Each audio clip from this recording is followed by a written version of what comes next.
Greetings viewers, Eric the Car Guy here, also known as ETCG1 on this channel. Here on ETCG1 we talk about stuff, we don't do repair videos, but if you're looking for repair videos, there'll be a link in the description to the Eric the Car Guy channel where you can go and watch all the repair videos that you possibly want. But if you wish to stick around and join in the conversation, I welcome you to do so. Hey, how are you? For today's topic, I thought we would sort of spark a discussion.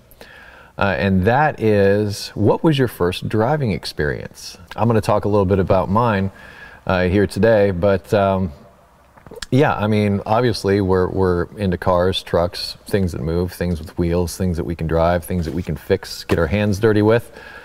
Stay dirty. That's why we say it. But yeah, so today I'm going to talk a little bit about some of my first driving experiences. Now, the very first driving experience on my own wasn't legal. And I'm not going to name names, but let's just say it was in a town north of Dallas. I was with a friend of mine in grade school. I think I was in about 8th grade. I think I was like maybe 13 or 14. And my friend, his dad, worked nights or whatever, but let's just say that he was a heavy sleeper during the day. So my friend knew this and one day decided to be brave and say, hey, I'm going to take Dad's truck for a spin. Well, Dad's truck was not just an ordinary truck. It was kind of a hot rod truck. I can't remember if it was a lowrider or not, but I remember it was a Chevy V8, I believe a 350, but and manual transmission. I believe it even shifted on the column, if I'm not mistaken. But it was maybe it's a little fuzzy on that part. But either way, I do remember the thing at the very least had some mufflers on it, that type of thing. This is before I really knew stuff about cars. But anyway, so my friend says, hey, let's take my dad's truck out for a spin. And I said, okay. And that's what we did. So we got in Dad's truck and we started tearing around the neighborhood. And because it was kind of a hot rod truck, my friend liked to do a few burnouts and just sort of ripping around the neighborhood. And it was a lot of fun until, yeah, there's the but. Until we were behind a car at a stop sign intersection, something like that, and he decides, you know, not just to rev the engine, but he was just sort of doing one of these, just sort of lurching forward behind the car that was in front of us. Sort of a jerk move, yeah, sure. But then the lady that was in the car turned around, and it turned out to be our 8th grade science teacher. And you never saw two guys do this quicker. And, you know, we didn't get caught. Fortunately, we didn't get caught. And we were able to take the truck back. But yeah, that was sort of a harrowing experience to do that. And like I said, I wasn't driving that time. So, but I certainly was a passenger and a willing participant. Really enjoyed that experience. I can't say I recommend it because, you know, this day things are different now for you kids. Let's just put it that way. But the first thing I remember driving on was my dad's 1977 Suburban, Chevy Suburban that he had for freaking ever. I mean, that thing, that was a good truck. That was a good truck. Drove that thing all over the country. Camping trips, we used it to tow our camper. Love that frickin' truck. But it was a 77 Chevy Suburban, and country roads. At the time I was living in a place where there were more cows than people.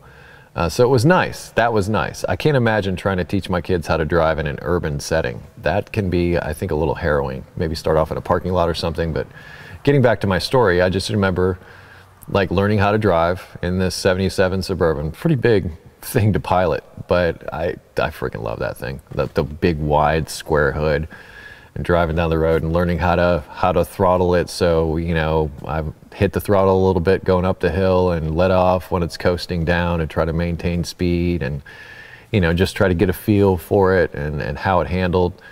It was a great experience. So my dad was the one to pretty much take me out and teach me how to drive.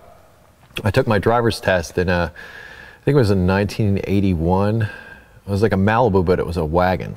That's what it was. His dad was a big GM guy for many years. Now he drives Subarus. I took my driver's test in the late 80s, and actually my grandfather took me. And I drove right through a stop sign. During my driver's test, I drove through a stop sign. Didn't even see it, just kept on driving.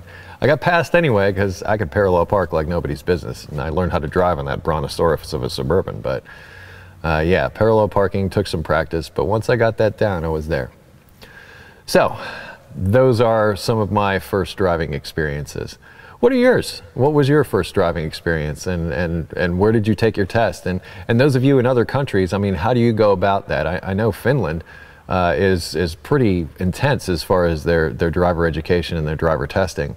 If I remember correctly, I mean, you got like skid tests and all that kind of stuff, which I think is kind of neat. And you know what? It's like they say in racing, if you want to win, employ a Finn. Well, you think about how they learn how to drive.